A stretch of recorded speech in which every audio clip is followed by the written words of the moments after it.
Bonjour, bienvenue dans la série sur les échecs. Donc, partie espagnole, nous allons voir le gambit Marshall. Alors, on commence comme d'habitude dans la partie espagnole et les noirs jouent à 6. Fou à 4, le coup le plus habituel, et cavalier F6. Alors, ce coup, et donc ça commence comme la tigorine. Après le roc,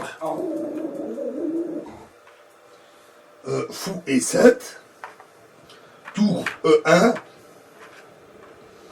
B5, c'est toujours classique, on chasse le fou, fou B3,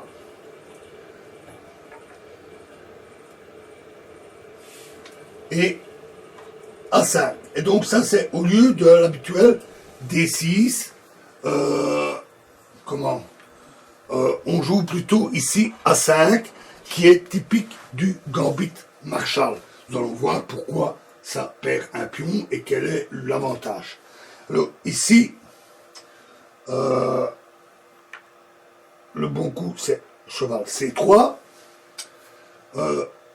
mais en fait, A4 s'avère être mieux. Dans la pratique, on a montré que A4 était mieux. Voyons ce que donne cheval C3, qui est quand même pas si mal. Et ici, D5. Très bon coup.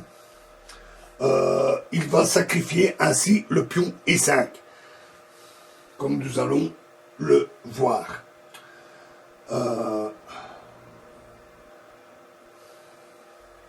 Donc, E prend D5. D3 serait beaucoup trop passif. Hein. Donc, dans ce cas-là, il vaut mieux jouer vigoureusement. Cavalier prend D5.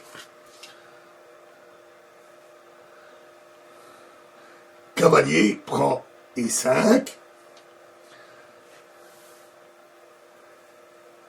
Cavalier prend E5. Tour prend E5. Et voilà. Donc, on voit qu'il y a eu une série d'échanges. Les blancs ont un pion de moins. Mais, les noirs ont un pion de moins. Mais ils ont une position fort agressive. Ainsi, sur C6, pour protéger le cavalier.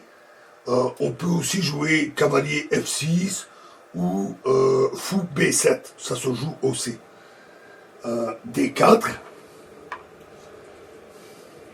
Fou D6.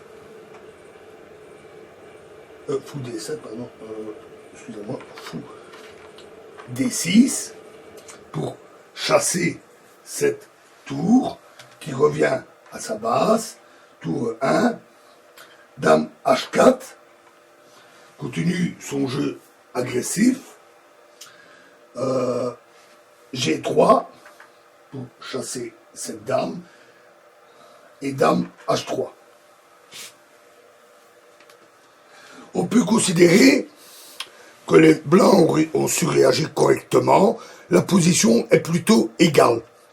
Les noirs ont un pion de moins, mais un avantage de terrain et sont dans une position très agressive. La position des blancs reste toutefois tout à fait défendable.